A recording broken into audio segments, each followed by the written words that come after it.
Welcome back to Web3. I'm Jimmy Mondel. Of course, that's Jane Herman, and that's Fox the Ferocious, our third co-host. Hi, Fox. And of course, we're joined today by two very special guests. We'll start with Kate. Kate, intro yourself. Who are you? What do you do? Yeah, I'm a designer. I build wearable technology. And my whole kind of thesis is how can we grow the next generation of wearable computers and wearable technology? And then the extension of that is then how can we grow a metaverse? Yeah, of course, we have you on today to talk about a lot of interesting stuff. But of course, before we proceed, Johanna.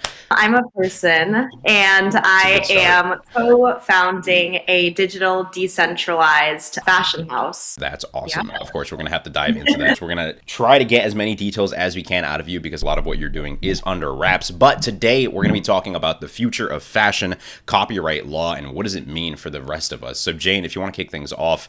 Yeah, definitely. There's been a lot of controversy online between Hermès and Meta Birkins. A talented artist, Mason Rothschild, he created a design that symbolized the Birkin bag and sort of, the worth behind that. So that's been going, and there's this fight online about who has the rights to do both of those things. But the guests we have here today are just sort of to provide context of the industry as a whole and how this sort of controversy has sparked more questions like the future of fashion and technology. With that, Kate, from your POV, where do you see the future of technology and fashion going, and what are going to be the biggest implications of that? For me, I'm always fascinated with the balance between like metaverse, digital fashion, and then our planet. And especially that balance within like our normal fashion industry, which is very broken. A lot of people think like it's virtual, it's not made by child labor, it's not made by polluting our planet, whatever, it's totally fine. But I think there's like a major kind of disconnect happening there that needs to be addressed. And then I think it's kind of the same with like the copyright law and issues is it's going to be really fascinating to see how kind of this Hermès thing turns out. You used to be able to buy a t-shirt with Winnie the Pooh on it, and then that's your t-shirt. You can do whatever you want with it. You can cut it up. You can put it on your wall. You can change it. You can do whatever. And now there's this idea that like, because it's digital, we can't change it. We can't reference it. We can't do anything. Yeah, and I think you brought up a really good point of the future of fashion overall. How do we create sustainability? And while the execution of the projects that are very popular at this point may not be the most sustainable, it's more about the end goal, right? Where are we heading? And so, Johanna, if you want to talk about that, right? You're working on decentralized fashion. What does that mean? What is the future of fashion, and why does decentralizing it make sense? Decentralized just means that it exists in different forms. So our fashion house,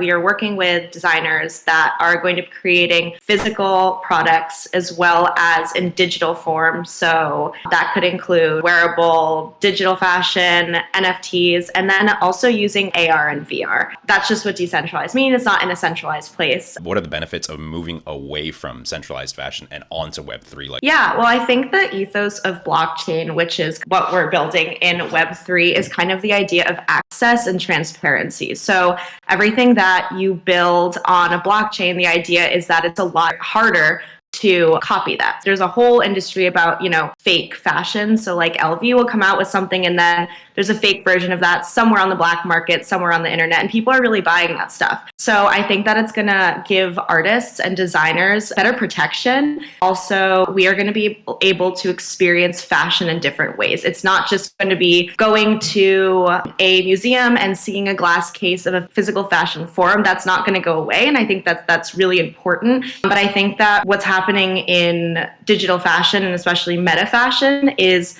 big brands partnering with gaming companies. So I think that we're going to see that more and more in, I guess, our idea of mainstream. So not people that are just in gaming, but as the metaverse is being built, which most of it doesn't even exist, so we can make it whatever we want it to be. So I think there's a lot to explore, but I think a lot of the execution and what we're losing out on now are these arguments about copyright law and what happens. Because, right, to Joanna's point, there's a lot of value in the black market in creating these replicas and creating these ripoffs. So for Kate first, what does the future of interaction look like as a consumer, right? Say 5 years, 10 years from now, and what's the end goal? I think the future of interaction looks really differently whether you're a consumer or kind of a seller.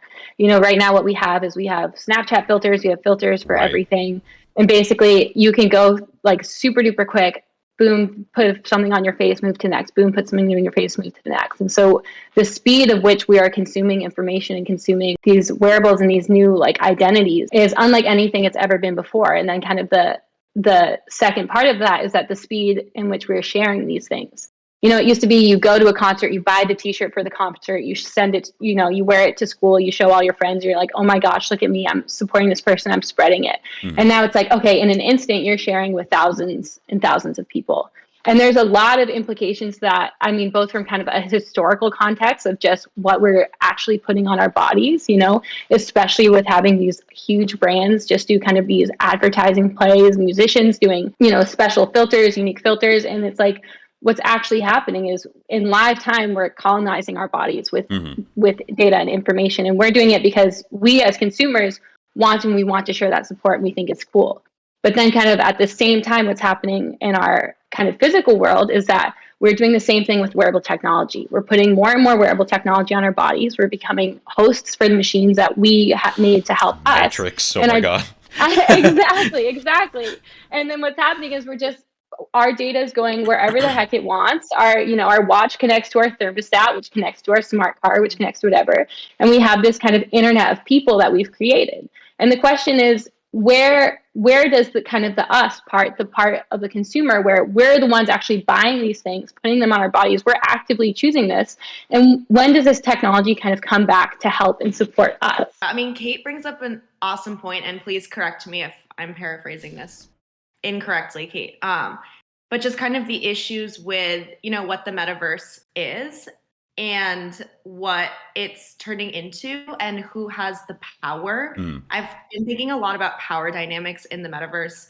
A lot of the work that I've done kind of with my job and in college is really thinking about access and equity. Yes. And especially who is holding the power in spaces. And I think that's really interesting when we're talking about the metaverse, because it's growing, it's being built. We need diverse people. Yeah, I'm sick of seeing Zuckerberg. Sick of it. We need different, and more perspectives. And I think that I can think about and flip those scripts. And so for me, a lot of the work that I do is about reclaiming narratives and building platforms for marginalized people to have a voice. And how can you do that through fashion? And how can you use digital fashion, as a catalyst to create more access in worlds that we're building? My background is not in fashion. This conversation is very enlightening to me, but I do understand the concept of unrepresented artists, and that's sort of what made me so passionate about the business. And Tunde, who just joined on as Dart Studio's COO, I knew he was really interested in NFTs, and we were going back and forth, and maybe you could come on to Dart Studio. And he happened to be in Ghana, and he was showing me his friend's artwork, and they're these super talented artists who literally cannot get paid, who all they want to do is be artists, but they will starve if they don't have some sort of other form of income. So what we decided to do, we're going to get them iPads. That's our first order of business. So that way they could, design digitally, and we could actually give them some of the money back. And I think the issue is that very few people get to be artists. We are put on this earth to create and communicate and be human, but only few people actually get the luxury of being an artist. I think being an artist in this country is a luxury, or people have paid their dues and literally starving, homeless, couch surfing for years until their fame picked up, or their fame happens after their death. And then who even, gets the value of their art? And I think what we're seeing is a lot of frustration, in America, but I think around the world. I'd almost push back on that a little bit and say, well, how are you defining the success of an artist? Is it by fame and money and whatever? The reason you're an artist is not to make money. Anyone will tell you that. Believe me, I could be so much more successful financially if I chose to do anything but be an artist. But the reason I'm an artist is because it's the only thing I can do. I can't not be that. And so it's a kind of a question of where's the value, and then how does this all align with the metaverse? We're living in a world where we don't appreciate art to begin with. We're living in a world where artists don't make a living wage. It's incredibly difficult. It's dog eat dog. It's just again, if you can be anything but be an artist, you should do that, because that's going to give you a better life.